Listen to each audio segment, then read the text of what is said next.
Halo guys, balik lagi di Dharma Friday. Kali ini kita akan mengajak kalian memetik inspirasi hidup dari seorang tokoh dunia Zen Master Thich Nhat Hanh, seorang guru besar dunia dari Vietnam yang sangat dikagumi oleh masyarakat dunia karena ulas asih dan kebijaksanaannya. Zen Master Thich Nhat Hanh lahir pada 11 Oktober 1926 di Central Vietnam.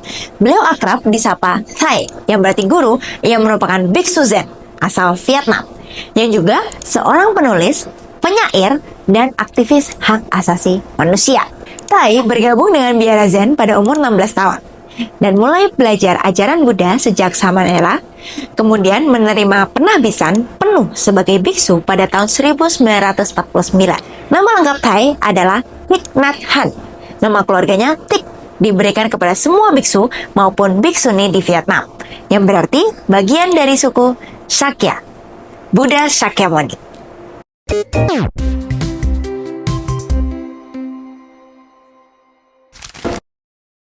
Nah, sebagai permulaan kita singgung sedikit ya soal perang di Vietnam. Perang Vietnam adalah perang yang terjadi antara Vietnam Utara dan Vietnam Selatan. Peperangan ini berlangsung selama 2 dekade, yakni dari tahun 1955 hingga 1975. Pada masa itu, Vietnam memang sempat terpecah menjadi 2 negara. Supaya teman-teman tahu, saat itu adalah puncak dari Perang Dingin, yang mana kekuatan dunia komunis dan kapitalis saling berhadapan. Prancis bangkrut akibat Perang Dunia Kedua. Telah berusaha namun gagal mempertahankan koloninya di Indochina. Sebuah konferensi perdamaian telah membagi Vietnam menjadi negara komunis di wilayah utara dan negara yang didukung oleh Amerika di selatan. Nah, sejak pertengahan abad ke-19, Vietnam menjadi wilayah jajahan Prancis. Penyebab terjadinya Perang Vietnam ini adalah perbedaan ideologi antara Vietnam Utara dan Vietnam Selatan. Pada 1941, Ho Chi Minh yang merupakan seorang negarawan Vietnam dan tokoh revolusi yang terinspirasi dari semangat komunisme Cina dan Uni Soviet membentuk Viet Minh. Viet Minh adalah sebuah liga yang terdiri dari para nasionalis dan kelompok komunis yang mendukung kemerdekaan Vietnam. Perang Vietnam membesar dan berjalan sangat lama akibat keterlibatan Amerika Serikat dan Uni Soviet yang kala itu tengah di dalam situasi Perang Dingin. Perang Vietnam baru selesai pada 1975 ketika Vietnam Utara memperoleh kemenangan atas Vietnam Selatan. Pada awal tahun 1960-an, di masa Perang Vietnam, Thai mendirikan organisasi sosial School of Youth for Social Service atau SYSS di Saigon yang terdiri dari lapisan masyarakat akar rumput untuk membantu meringankan penderitaan korban perang dan membangun kembali desa-desa yang hancur akibat bom, membangun sekolah dan pusat perawatan kesehatan. Selain itu juga mencari cara untuk melakukan penempatan ulang masyarakat yang kehilangan rumahnya. Thai menempuh perjalanan ke Amerika Serikat dan belajar di Universitas Princeton, dan kemudian menjadi dosen di Universitas Cornell dan Universitas Columbia. Nah, ada nih kutipan dari Zen Master Thich Nhat Hanh.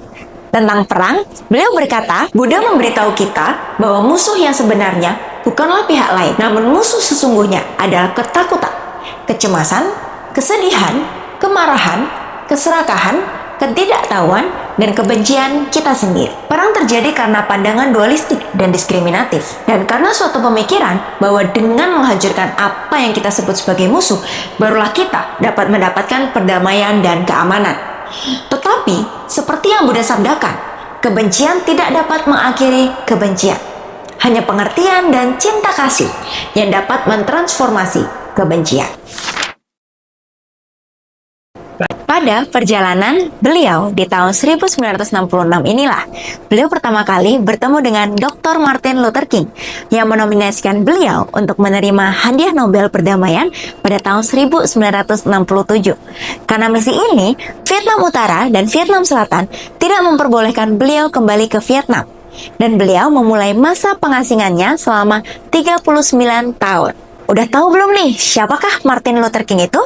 Martin Luther King adalah seorang pendeta dan aktivis anti-rasisme asal Amerika Serikat. Ia lahir di Atlanta, Georgia, AS pada 15 Januari 1929. King dikenal karena perjuangannya dalam memperjuangkan hak asasi manusia bagi kaum Afro-Amerika. Ia memimpin demonstrasi pemboikotan Bush di Birmingham pada tahun 1955 tanpa kekerasan, terinspirasi oleh ajaran Mahatma Gandhi. Aksinya berhasil mengakhiri segregasi rasial di Montgomery. King terpilih sebagai Presiden Konferensi Kepemimpinan Kristen Selatan dan melakukan lebih dari 2.500 pidato tentang ketidakadilan dan rasialisme. Pidatonya yang terkenal, I Have a Dream, pada Maret 1963 meningkatkan ketenarannya. Ia dianugerahi Nobel Perdamaian pada 1963 menjadi yang termuda yang pernah menerimanya. King wafat ditembak pada 4 April 1968 di Memphis, memicu kerusuhan di AS. Hari Martin Luther King diperingati setiap Senin ketiga bulan Januari. Thich Nhat Hanh mengajarkan latihan yang sangat selaras dengan berbagai orang yang berasal dari latar belakang religius, spiritual, dan pandangan politik berbeda. Beliau mengajarkan latihan perhatian penuh atau yang biasa kita sebut mindfulness, yang merupakan adaptasi dari sensibilitas nuansa barat. Pada tahun 1966, beliau mendirikan Order of Interbeing, pusat latihan monastik, dan pusat latihan lainnya di berbagai belahan dunia. Pada tahun 2007, Biara Plum Village di daerah Dordogne, daerah Prancis Selatan, telah menjadi rumahnya. Sejak itu, beliau berkunjung ke komunitas internasional untuk memberikan ceramah dan juga retret. Beliau juga menciptakan istilah Engage Buddhism atau ajaran Buddha yang aktif terjun ke berbagai aspek kehidupan dalam bukunya yang berbahasa Vietnam dengan judul Lotus in a Sea of Fire. Thich telah menulis lebih dari 100 judul buku, mencakup lebih dari 40 judul yang berbahasa Inggris. Beliau juga menerbitkan ceramah Dharma per kuarter dalam jurnal Order of Interbeing, The Mindfulness Bell. Nhat Hanh terus berkarya dalam pergerakan perdamaian, memberi dukungan retret untuk peserta dari Israel dan Palestina, mendukung kedua pihak untuk mendengar secara mendalam dan saling belajar dari sesamanya. Beliau berulang kali memberikan pidato untuk mendesak negara-negara yang terlibat dalam pertikaian untuk berhenti berperang dan jadikan non-kekerasan sebagai solusi atas semua permasalahan. Ingat nggak teman-teman? Tadi sempat disinggung nih, perihal Thai yang diasingkan karena visinya itu. Nah, setelah pengasingan yang lama tersebut, beliau diizinkan pulang ke Vietnam pada tahun 2005 dan 2007. Pada tahun 2005 dan 2007, beliau memimpin perjalanan perdamaian di Los Angeles, dihadiri oleh ribuan orang demi untuk memberi dukungan kepada para biksu yang sedang melakukan demonstrasi di Myanmar. Thai juga dianugerahi Courage of Conscience pada 16 Juni 1991. Nah, ada beberapa nih petikan mutiara dari Zen Master Thich Nhat Hanh. Apa aja sih? Yang pertama, sadar penuh atau mindfulness. Praktek sadar penuh yang diajarkan tentunya tidak terlepas dari meditasi. Dengan meditasi, kita bisa menenangkan diri. Dengan diri yang tenang, kita bisa melihat semua hal dengan lebih baik. Kedua, nafas. Dengan menyadari adanya nafas yang berhembus, saat itu juga kita akan menyadari bahwa hidup adalah saat ini.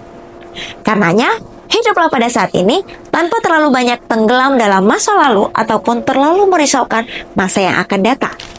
Selanjutnya, pikiran. Pikiran kita bisa berjalan ke berbagai arah. Tapi dengan jalan kehidupan yang sesungguhnya indah ini, akan lebih baik jikalau kita berjalan diiringi perdamaian. Di setiap langkah, kita akan menyadari angin yang berhembus juga bunga yang sedang mekar. Karena kedamaian begitu indahnya. Keempat, melepaskan. Melepaskan sesuatu akan membuat kita menjadi bebas. Dan kebebasan sendiri adalah satu-satunya syarat untuk bahagia. Tetapi, jika di dalam hati dan pikiran kita sendiri masih terikat pada kemarahan, kecemasan, ataupun harta benda, maka kita tidak akan pernah merasakan kebebasan.